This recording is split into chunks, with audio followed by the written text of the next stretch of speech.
हे प्रभु, क्या ये सभी कुछ भी करने में सक्षम नहीं है?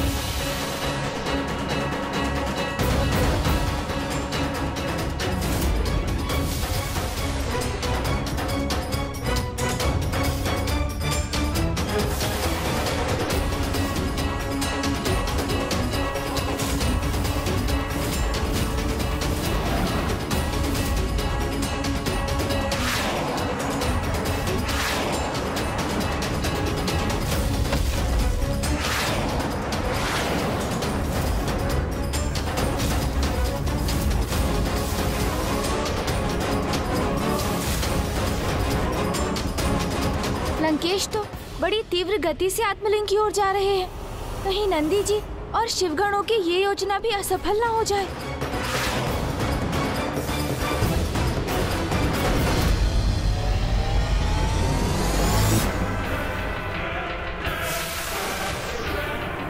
नंदेश्वर जी को आत्मलिंग के निकट कदापि नहीं पहुंचने दूंगा मैं।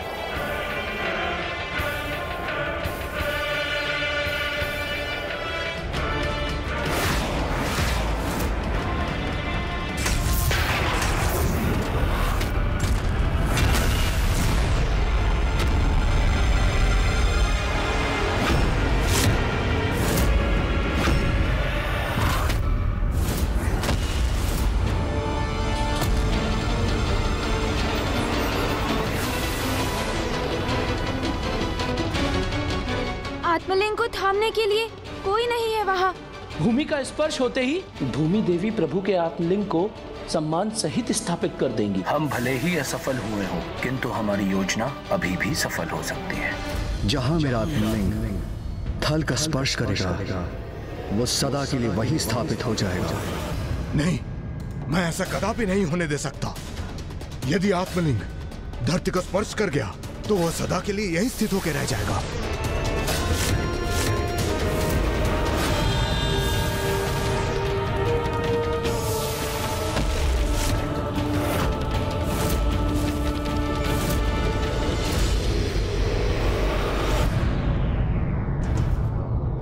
जटाटवीकलज्वल प्रवाह भावितस्थले कलेवलम्ब्य लम्बिताम्बुजङ्ग तुङ्गमालिका डमड्डमड्डमड्डमन्निनादमड्डमर्वयं चकार चण्डताण्डवं तनोतु नः शिवा शिवम्। ॐ नमः शिवाय, ॐ नमः शिवाय, ॐ नमः शिवाय, ॐ नमः शिवाय, ॐ नमः शिवाय, ॐ नमः शिवाय।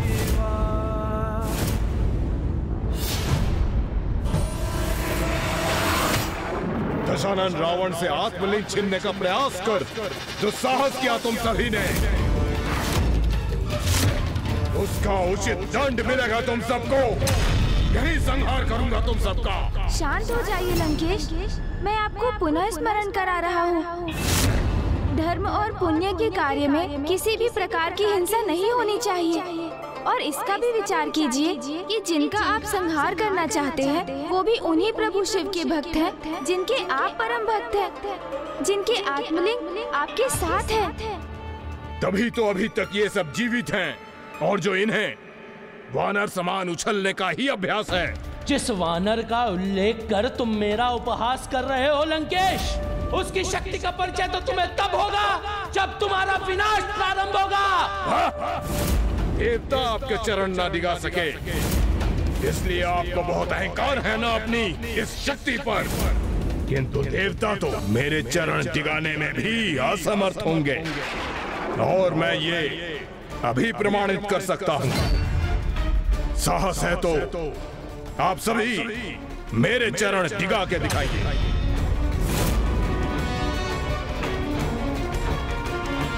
चलिए, मैं आप सभी के लिए चुनौती थोड़ा सरल बना देता हूँ। दोनों चरण नहीं, मात्र मेरा बायां चरण दिगा के दिखाइए।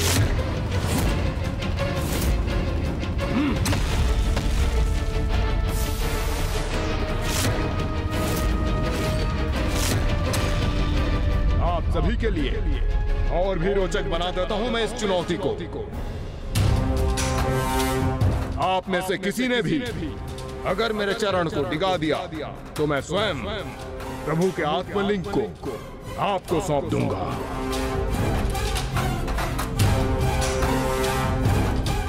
तो कहिए, है मेरी चुनौती स्वीकार करने का साहस किसी में आज?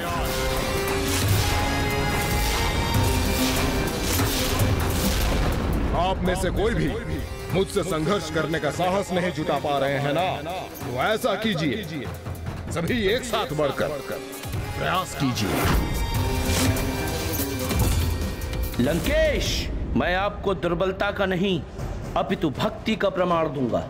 मैं भी तो देखूं मेरे भक्ति के बल के समक्ष कितनी देर टिक सकते हैं लंकेश।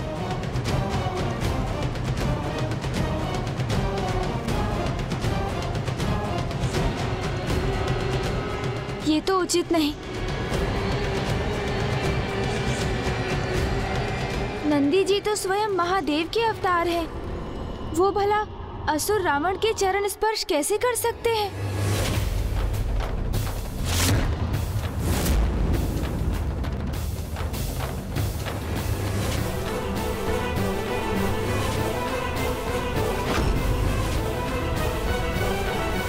नंदेश्वर जी, आपने तो लंकेश की चुनौती उचित प्रकार से सुनी ही होगी। यदि लंकेश बलशाली है तो आप में भी तो अपार बल है। इसलिए आप बिना लंकेश का स्पर्श किए इनकी चुनौती को अवश्य पूर्ण कर सकते हैं। हाँ हाँ, गौरी पुत्र सर्वथा उचित कह रहे हैं। यदि आप वास्तव में इतने शक्तिशाली हैं तो अपना चमत्कार दिखाइए।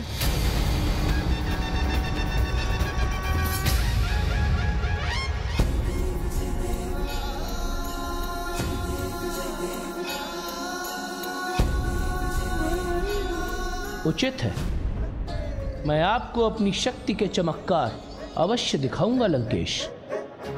चमत्कार? कैसा चमत्कार दिखाएंगे नंदी जी? अब तो ये देखने पर ही ज्ञात होगा।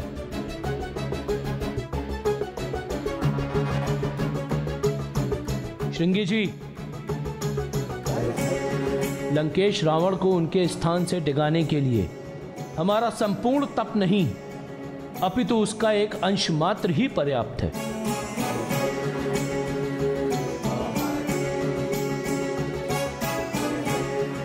ओम नमः शिवाय, ओम नमः शिवाय, ओम नमः शिवाय।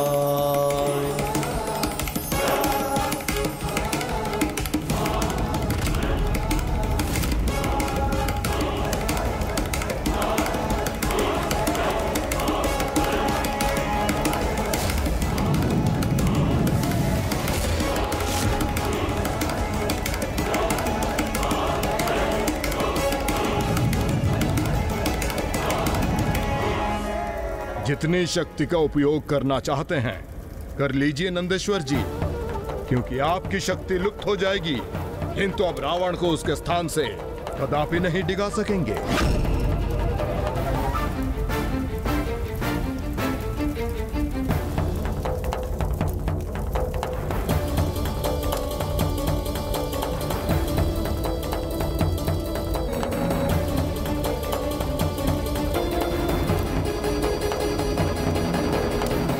जैसे जैसे अग्नि से उत्पन्न उष्णता में वृद्धि होगी, वैसे ही रावण को विवश होकर स्वयं अपने स्थान से हिलना होगा।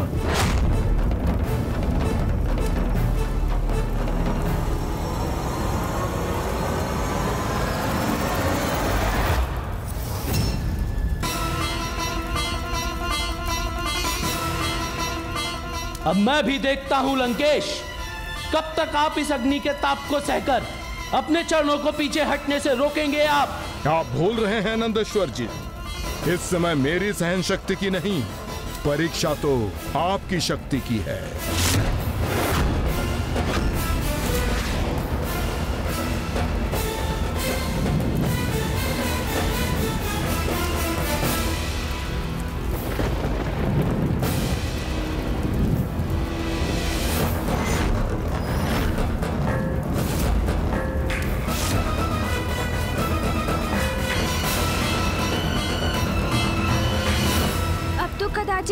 लंकेश का पीछे हटना ही उनके लिए उचित होगा। आप सभी को ऐसा लगता है कि मैं इस अग्नि के ताप के भय से प्रभु के आत्मलिंग को छोड़ दूंगा अथवा अपने चरण उठाकर पीछे हट जाऊंगा? तो भूल कर रहे हैं आप सभी, क्योंकि दशानन रावण को भस्म होना स्वीकार है, किंतु पीछे हटना नहीं।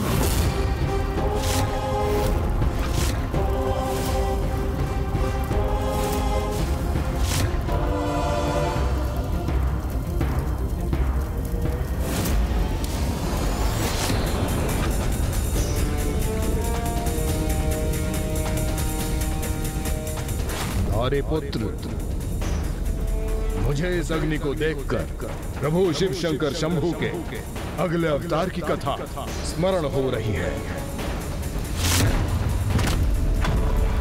जिनका जन्म अग्नि के हठ को नियंत्रित करने के लिए हुआ था, जिनका नाम था ग्रहपति अवतार। त्र्यंबकं सदाशिवं नमामि हे उमापति, जय नीलकंठ जय अनंत नमोस्तुते नमोस्तुते। हो भोलेनाथ भक्त के हो कष्ट से निवारते, ये सृष्टि सारी संकटों से शिव ही है उबारते।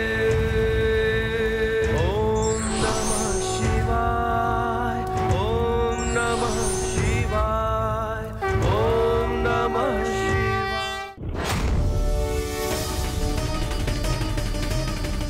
आप इस प्रचंड अग्नि की चिंता मत कीजिए गौरी पुत्र, मैं इस प्रचंड अग्नि में रहकर भी आपको उनके गृहपति अवतार की कथा सुनाऊंगा। देखते हैं नंदेश्वर जी और उनके सहयोगी कितनी अवधि तक इसी प्रकार ताप का संचार करने में सक्षम रहते हैं।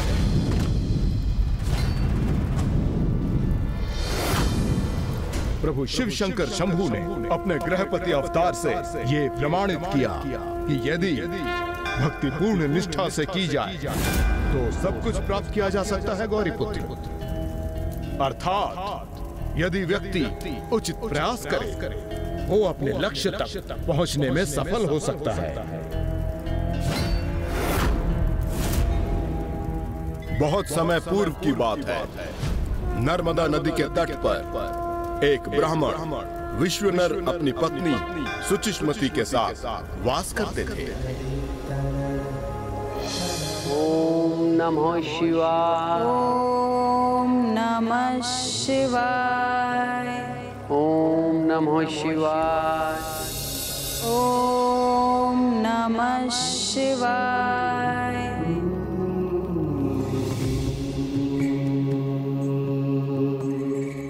ये पौधा तो कुम्हला रहा है, मुझे इसकी सेवा करनी चाहिए। ऋषिवर एवं उनकी पत्नी दोनों ही धर्मपरायण थे और ऋषि विश्वनर का हृदय इतना कोमल था कि वो अन्य किसी को कष्ट में देखकर उसकी सहायता करने से स्वयं को रोक ही नहीं पाते थे। यहाँ तक कि एक कुम्हलाता हुआ पौधा भी उन्हें द्रवित कर देता था और वो उसे अपने आंगन में रोपकर पूर्ण तन्मयता से उसकी सेवा करते थे। स्वामी, इस पौधे की सेवा क्यों कर रहे हैं आप, जिससे हमें फल अथवा पुष्प कभी प्राप्त नहीं होंगे? देवी, मेरा विश्वास है कि संपूर्ण मनुष्यों के समान इन पौधों को भी जीवित रहने का अधिकार है। भले ही ये हमें पुष्प और फल देने में समर्थ नहीं है, किंतु संपूर्ण वातावरण को प्राण वायु देकर ये शुद्ध तो अवश्य करेगा। अग्नि, ये अग्नि कुटिया भस्म कर रही है। रक्षा करो इस अग्नि को, बुझाओ, फैलने मत इस अग्नि को। वो समय ऐसा था जब पृथ्वी पर अग्नि का बार बार प्रकोप होता था, किंतु ऋषि विश्वनर को जैसे किसी का भय ही नहीं था। इन कुछ दिवसों में ये तृतीय बार हुआ है। अग्निदेव कुछ अधिक ही क्रियाशील हो गए हैं। आप कहाँ जा रहे हैं स्वामी? पौधों की सेवा तो मैं कर चुका देवी, अब मानवता की सेवा का समय है।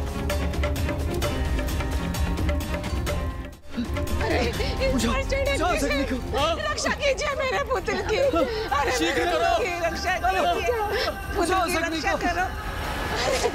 शांत हो जाइए माता, हम इस जल से अग्नि को बुझाने का प्रयास कर रहे हैं। और जलाओ, और जलाओ। इस अग्नि के निकट भी जाना कठिन हो रहा है। अग्नि, अग्नि ये कुटिया भस्म कर रही है। रक्षा करो, इस अग्नि को बुझाओ और जलाओ।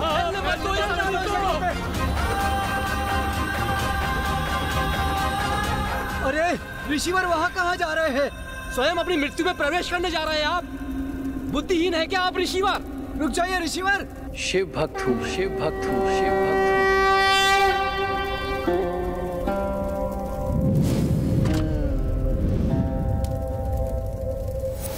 फिर क्या हुआ लंकेश, बताइए ना। ऋषिवर को कोई क्षति तो नहीं पहुंची ना? कुछ ऐसे भी विलक्षण शिव भक्त होते हैं गौरी पुत्र, जिन्हें अग्नि भी भयभीत नहीं कर सकती। जैसे मैं इस अग्नि के मध्य स्थित हूँ, उसी प्रकार ऋषि विश्वनर उस झुलसती कुटिया के भीतर प्रवेश कर गए, वो भी पूर्ण साहस के साथ। और फिर उन्होंने उस बालक को ढूंढना आरंभ किया। ओम नमो शिवाय। कहाँ है ये बालक? कोई तो अग्नि के इस प्रकोप से हमारे घर की रक्षा करो। मुझे इन ग्रामवासियों को इस अग्नि के प्रकोप से मुक्त कराना होगा।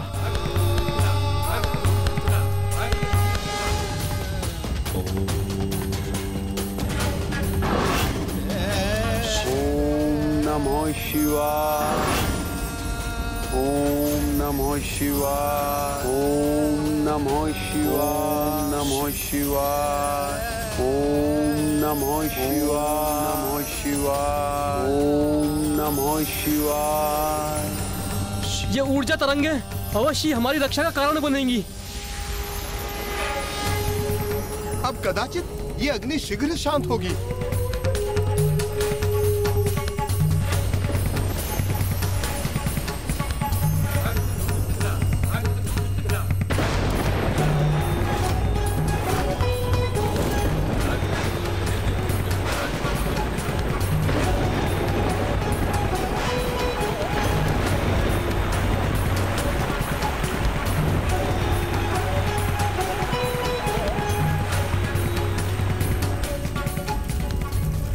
जल वर्षा से विश्वनर ने अग्नि को नियंत्रित तो कर दिया, किंतु ऐसा कर उन्होंने अग्निदेव के क्रोध को जागृत भी कर दिया। कौन है ये, जिसे अग्नि के प्रचंड ताप का तनिक भी भय नहीं? इसका इतना दुस्साहस जो ये मुझ अग्निदेव के कार्य में बाधा उत्पन्न कर सके। अब इसे मेरे दंड का भागी बनना ही होगा। सदा जीवों पर अपनी करुणा बरसाने वाले ऋषि विश्वनर ने अपनी तपोशक्ति से अग्नि को शांत कर एक मां को उसका पुत्र सकुशल लौटाया। आपने मेरे पुत्र की रक्षा की। आपको कोटि कोटि नमन।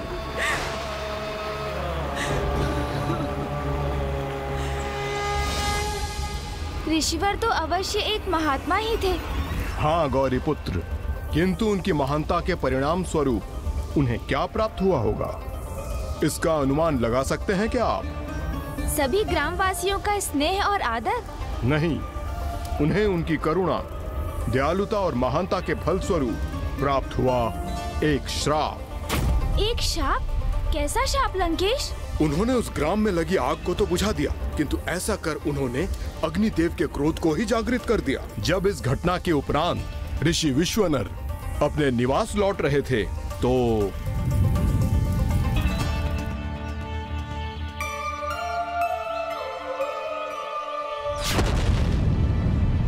कदाचित आपको ज्ञात नहीं है ऋषिवर कि मेरी अग्नि का एक छोटा अंगारा भी आपके साथ इस संपूर्ण वन को भी भस्म कर सकता है।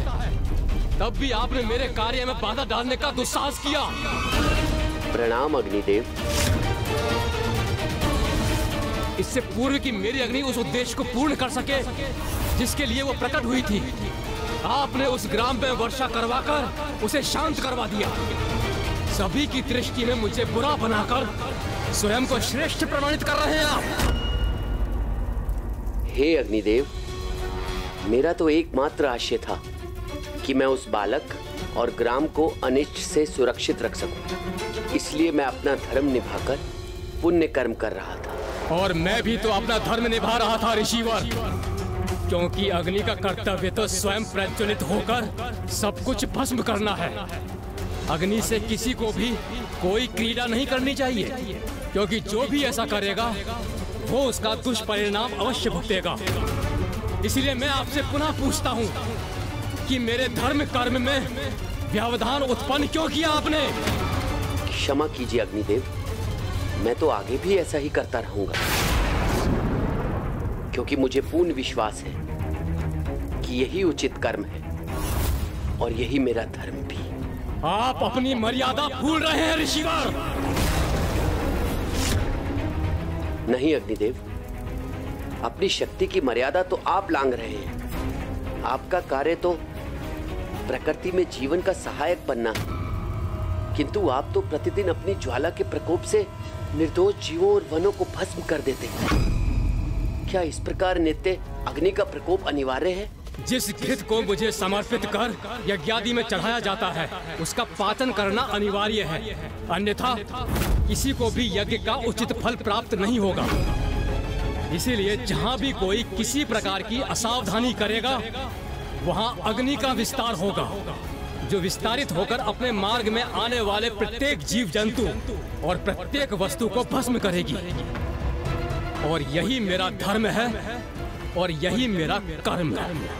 किंतु हे अग्निदेव, इन निर्दोष जीवों को क्यों भस्म होने पर विवश होना पड़ता है? ये तो सर्वथा अनुचित है। इसलिए मेरे समक्ष यदि आपकी अग्नि किसी निर्दोष जीव को यातना देगी तो मैं अपने तपोबल के प्रभाव से उसे रोककर उस निर्दोष जीव की रक्षा करूंगा। प्रतीत होता है ऋषिवर कि आप स्वयं को देवताओं से भी उच्च श्रेणी का मान बैठे हैं। हमारे कार्य में हस्तक्षेप करने का आपको अवश्य दंड प्राप्त होगा। किंतु अग्निदेव, आपको श्राप देता हूँ कि जिस अग्नि को आप बार बार रोक रहे हैं वही अग्नि आपकी संतान की आयु के 13वें वर्ष के आरंभ में उसकी मृत्यु का कारण बनेगी। और तब मंत्र शक्ति से भी आप अपनी संतान की रक्षा नहीं कर सकेंगे।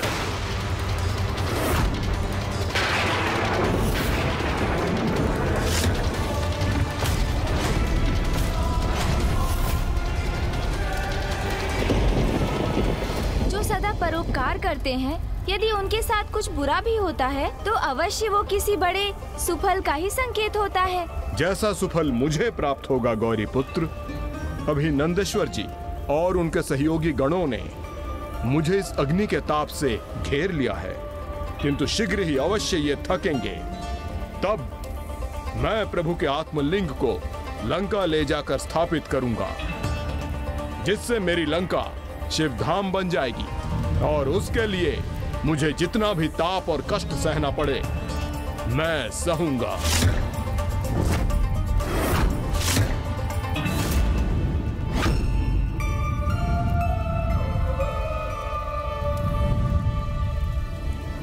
गौरी पुत्र, जब तक ये नंदी जी और उनके गण मुझ पर अग्नि वर्षा करते थक नहीं जाते, मैं आपको आगे की कथा सुनाता रहूंगा। जहां एक ओर अग्निदेव ने ऋषि विश्वनर को उनकी संतान के अनिष्ट का श्राप दिया, वहीं दूसरी ओर ऋषिवर की पत्नी इस श्राप से अनभिज्ञ अपनी संतान प्राप्ति की कामना कर रही थी।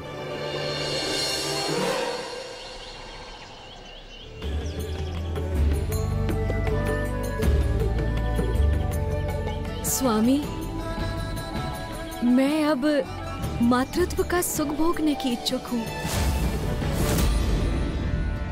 कि जिस अग्नि को आप बार बार रोक रहे हैं वही अग्नि आपकी संतान की आयु के 13वें वर्ष के आरंभ में उसकी मृत्यु का कारण बनेगी। मुझे तो अग्निदेव का शाप है, इसलिए मैंने संतान प्राप्ति का कोई प्रयास ही नहीं किया। किंतु देवी सुचिष्मति को शाप के विषय में ज्ञात नहीं होना चाहिए। स्वामी, जब भी मैं अपनी ये इच्छा व्यक्त करती हूँ आप मुंह क्यों फेर लेते हैं?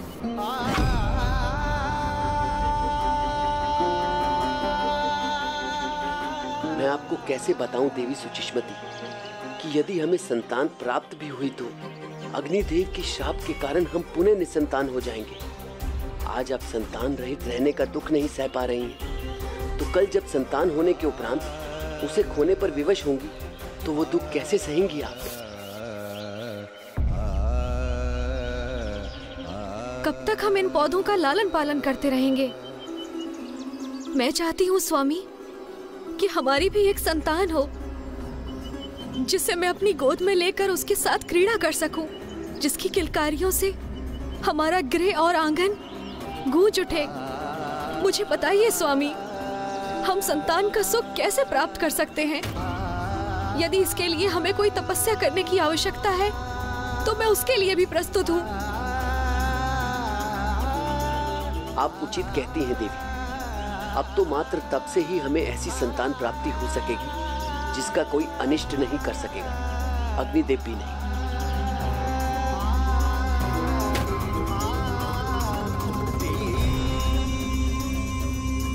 आप फिर किस विचार में खो गए स्वामी?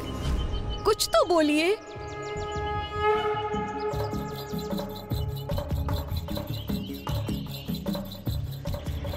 आपकी इच्छा अवश्य पूर्ण होगी देवी।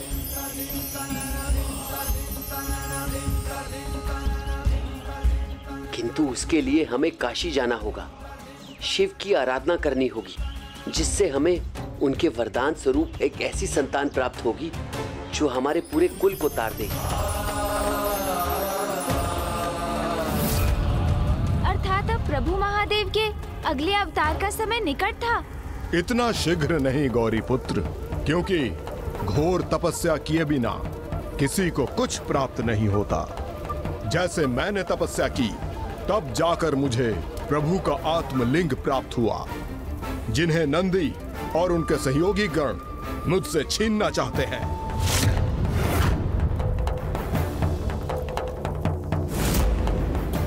किंतु मैं लंकेश रावण आत्मलिंग को लंका अवश्य लेकर जाऊंगा और नंदी जी एवं उनके सहयोगी शीघ्र ही थक कर पीछे हट जाएंगे।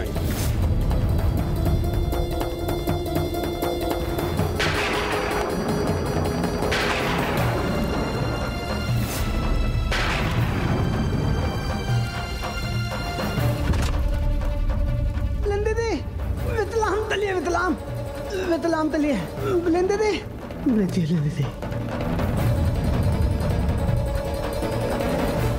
देखिए गौरी पुत्र, इनमें से एक तो थक कर रुक भी गए। अधिक प्रसन्न होने की आवश्यकता नहीं है लंकेश, क्योंकि मैं अनंत काल तक ऐसे ही स्थित रहूंगा, कदापि भी नहीं थकूंगा मैं। तो मैं भी अनंत काल तक इसी प्रकार अडिग रहूंगा। ये कैसी विचित्र स्थिति है? एक और महादेव के अवतार हैं, तो दूसरी ओर उनके परम भक्त। अब ज्ञात नहीं इस परिस्थिति का क्या परिणाम होगा।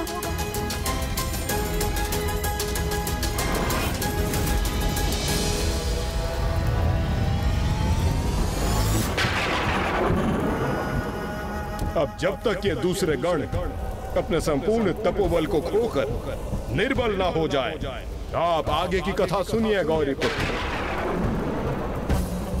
संतान प्राप्ति की अभिलाषा लिए जैसे ही ऋषिवर सपत्नीक आत्मवीरेश्वर सिद्धपीठ पहुंचे, वैसे ही उन दोनों ने फलाहार और जल का पान करते हुए वहां निरंतर प्रभु शिव शंकर शंभु के वीरेश्वर लिंग की पूजा आरंभ कर दी।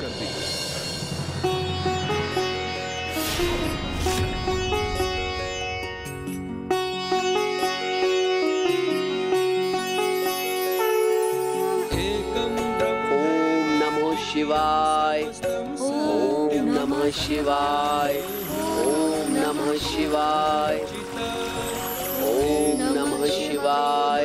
द्वितीयाय तस्थे तस्मादेकं त्वां प्रपद्ये सदाहम्।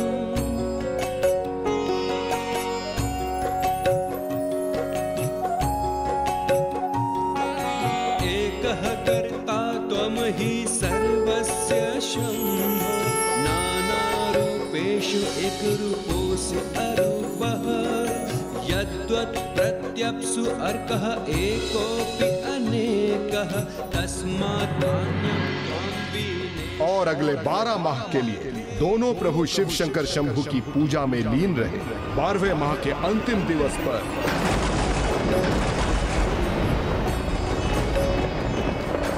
रज्जो सर्पः शुक्ति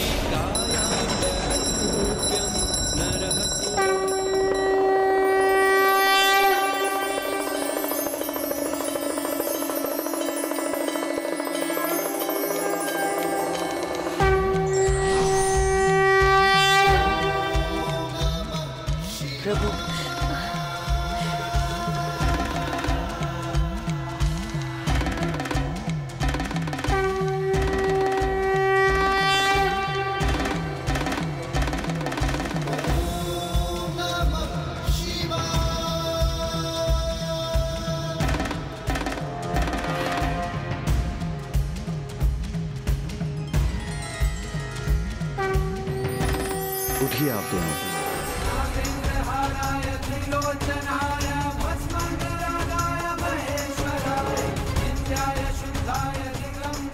आपकी पूजा पूर्ण हुई।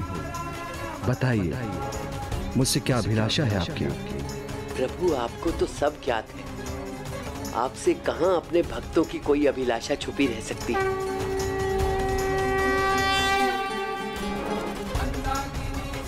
मैं आपको आशीर्वाद देता हूँ। मैं स्वयं अवतार लेकर आपके पुत्र के रूप में जन्म लूंगा।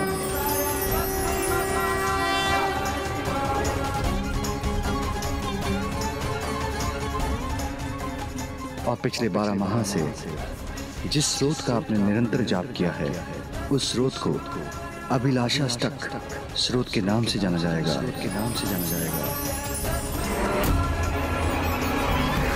अभिलाषाष्टक तो वही स्रोत है ना लंकेश, जिसका 12 माह के लिए प्रतिदिन 108 बार जाप करने से प्रभु कृपा के रूप में उनके भक्त की समस्त अभिलाषाएं पूर्ण होती है। हाँ गौरी पुत्र, प्रभु महादेव की कृपा से वो दिवस भी आ गया जब देवी सुचिस्मती ने प्रभु महादेव शिव शंकर शंभु के ग्रहपति अवतार को जन्म देने वाली थी।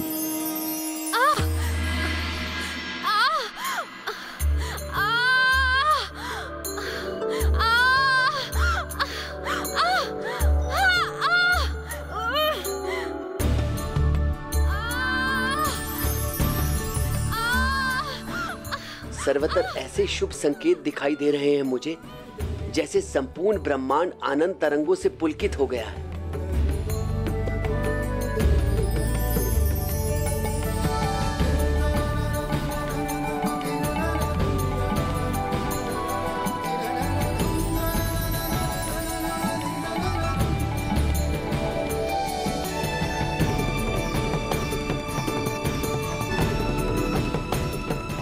अवश्य प्रभु का आगमन होने वाला है, जिसके कारण संपूर्ण प्रकृति आनंदित है।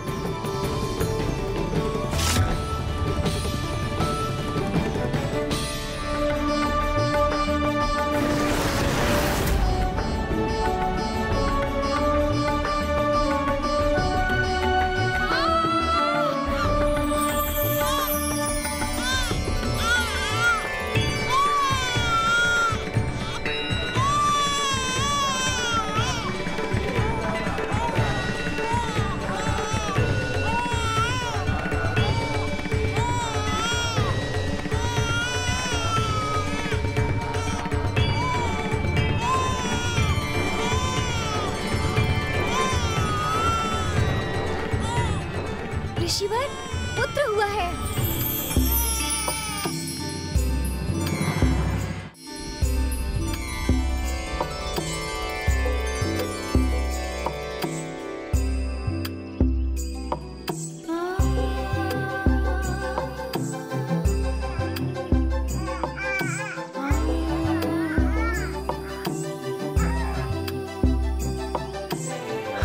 प्रभु आ गए प्रिय।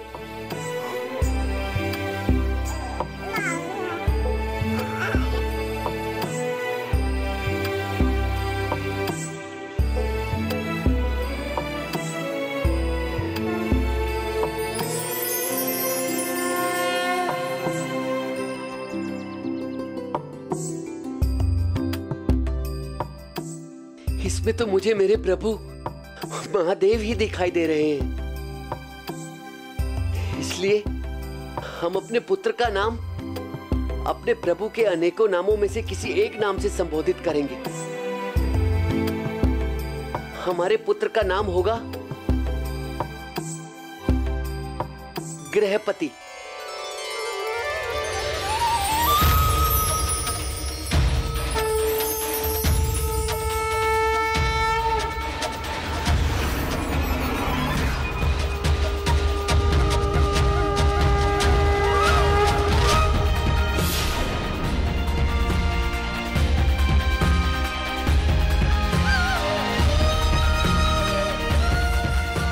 स्वयं प्रभु ने अवतार लिया था। प्रकृति आनंदित थी। ऋषि विश्वानर एवं सुचिष्मति की प्रसन्नता की तो कोई सीमा ही नहीं थी।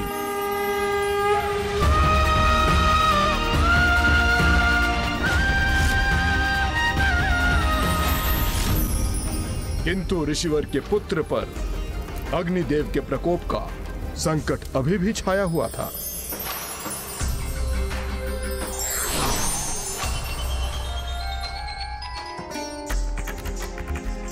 आज आप जितने प्रसन्न हैं ऋषिवर, दुर्भाग्यवश कल आपको उससे कहीं अधिक दुखी होना पड़ेगा।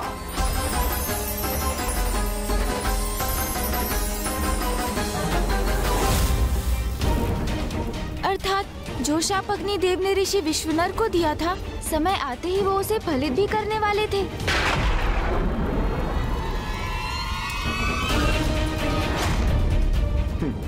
अब तो श्रृंगी जी की शक्ति भी शिथिल पड़ती जा रही है। मेरी शक्तियां क्षीण पड़ रही हैं और मैं अपना संतुलन खो रहा हूँ। आप तीते आइए दीदी आइए।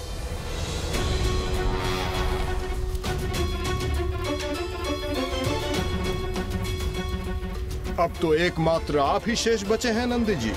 देखते हैं कि आप कब तक इसी प्रकार स्थिर रहकर मुझ पर अपनी शक्ति का प्रभाव बनाए रखने में सफल रहते हैं। कुछ भी हो जाए लंकेश, मैं कदापि नहीं थकूंगा। ओम नमः शिवाय। ओम नमः शिवाय। ओम नमः शिवाय। थकेंगे आप, अवश्य थकेंगे आप नंदी जी, किंतु लंकेश रावण को उसके स्थान से तनिक भी नहीं डिगा सकेंगे आप। ये तो आपका सौभाग्य है लंकेश कि आपके हाथों में प्रभु के आत्मलिंग हैं। अन्यथा मैंने अपनी तपोशक्ति से आपको कब का भस्म कर दिया होता। आत्मलिंग मेरे पास है, ये तो आपका भी सौभाग्य है नंदी जी। अन्यथा मैं इस विचित्र वन को एक भीषण और भयानक युद्ध स्थल में परिवर्तित कर देता।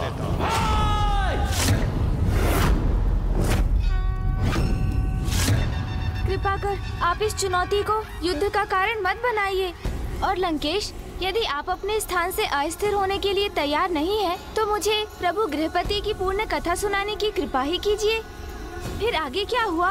वो ऋषि पुत्र शिशु स्वयं प्रभु के अवतार हैं। ये ज्ञात होने पर भी क्या अग्निदेव ने अपने शाप को निष्प्रभाव नहीं किया?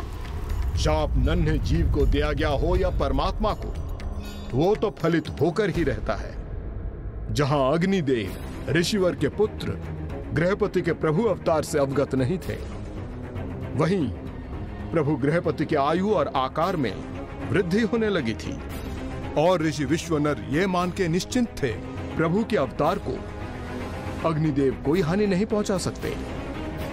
इसलिए वो तो उनके श्राप को जैसे भूल ही गए थे। इसी प्रकार समय बीतने लगा और गृहपति अब एक बुद्धिमान बालक में परिवर्तित हो गए।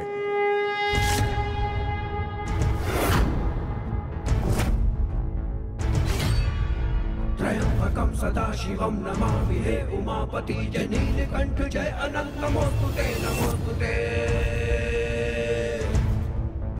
हो भोलेनाथ भक्त के हो कष्ट से निवारते, ये सृष्टि सारी संकटों से शिव ही है उबारते।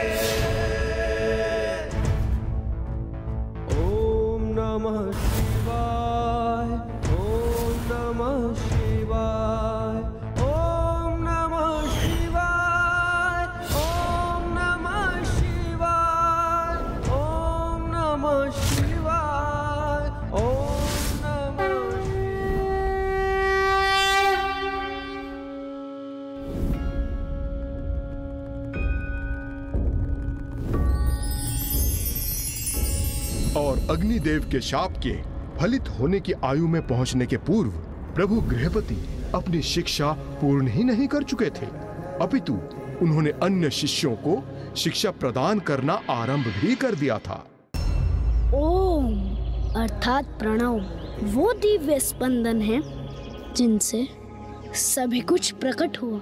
ओम स्वर में नहीं 3 अक्षर आ उ म, 3 दिव्य ऊर्जाओं और शक्तियों अर्थात त्रिमूर्ति ब्रह्मदेव, विष्णु और शिव के साथ उन्हें पूर्णता प्रदान करने वाली त्रिदेवियों माता सरस्वती, माता लक्ष्मी एवं माता पार्वती के भी प्रतीक है। इसलिए ओम से ही संसार के सृजन, पालन एवं परिवर्तन की तीनों अवस्थाओं का नियंत्रण होता है।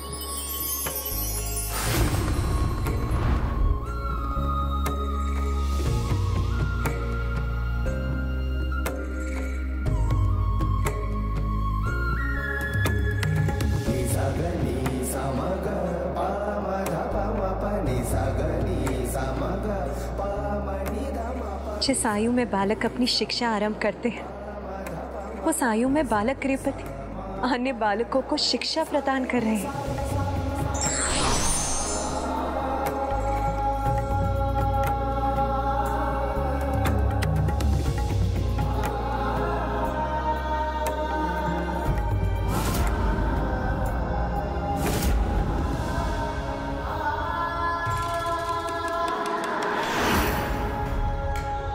प्रभु महादेव के अन्य अवतारों में उनके बाल स्वरूप के दर्शन के उपरांत अब पुनः हमें वही सौभाग्य प्राप्त हुआ है।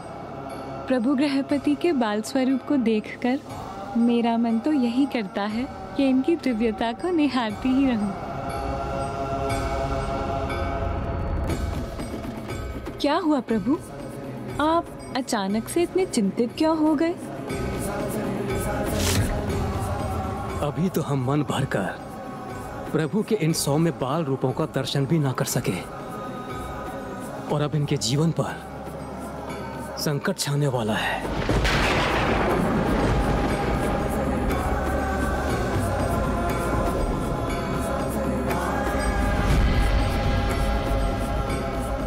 ओम तीनों का अर्थात भूत, वर्तमान और भविष्य और तीनों लोकों के साथ तीनों गुणों सत्व, रजस और तमस के भी प्रतीक हैं।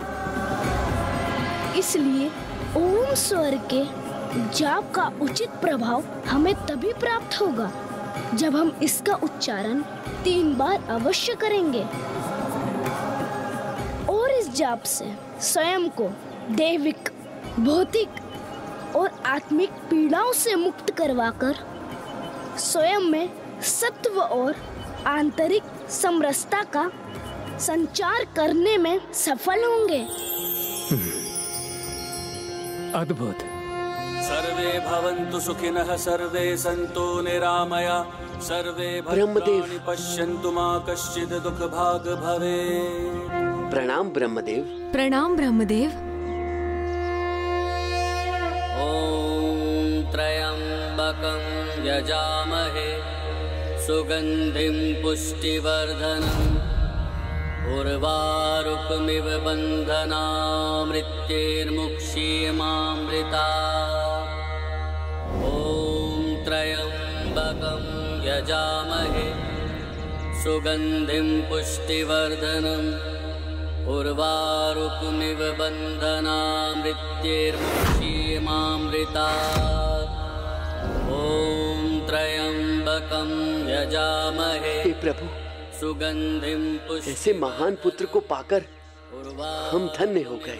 प्रभु ब्रह्मदेव, एक माता के लिए इससे बड़ा सौभाग्य तो कुछ भी नहीं।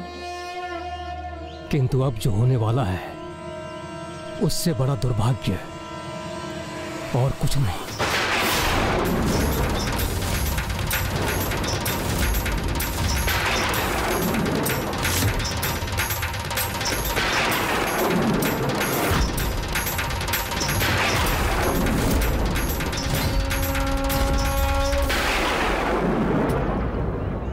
क्या होने वाला है प्रभु? अर्थात देवी सुषमती को अग्निदेव के श्राप का कोई ज्ञान नहीं। कहीं ब्रह्मदेव अग्निदेव के शाप का उल्लेख तो नहीं कर रहे हैं? मैं अग्निदेव आपको श्राप देता हूँ कि जिस अग्नि को आप बार बार रोक रहे हैं, वही अग्नि आपकी संतान की आयु के 13वें वर्ष के आरंभ में उसकी मृत्यु का कारण बनेगी।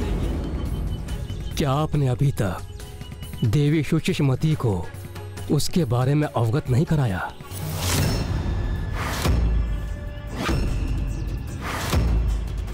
इन्होंने मुझे किससे अवगत नहीं कराया प्रभु? बोलिए ना स्वामी, आपने क्या नहीं बताया मुझे?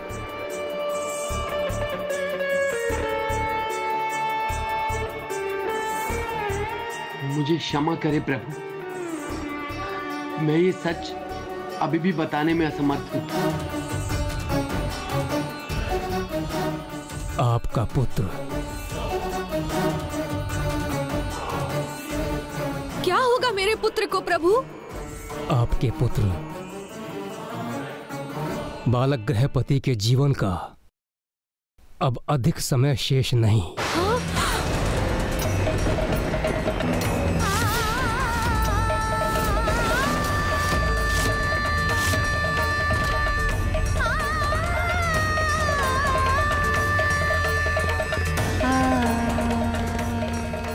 नहीं, ऐसा नहीं हो सकता।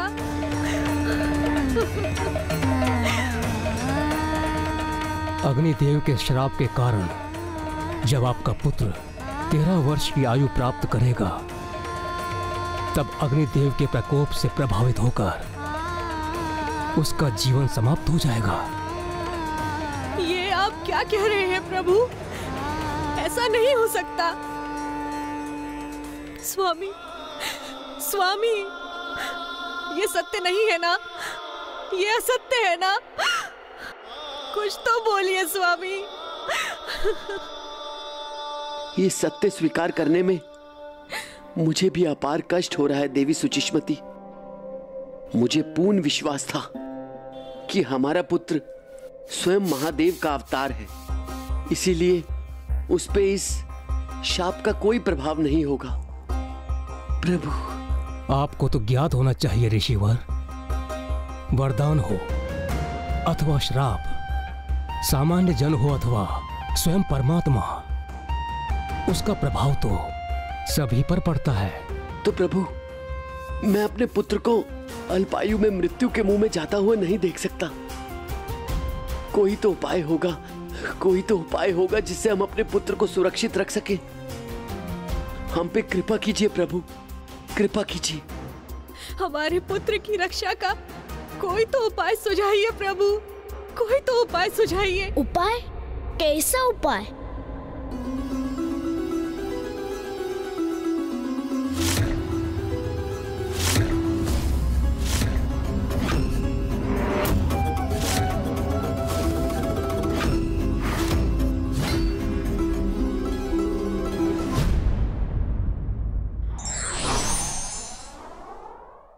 प्रत्येक समस्या के जड़ में ही उसका समाधान भी छिपा होता है, इसलिए व्यक्ति को हताश हुए बिना प्रयास अवश्य करते रहना चाहिए।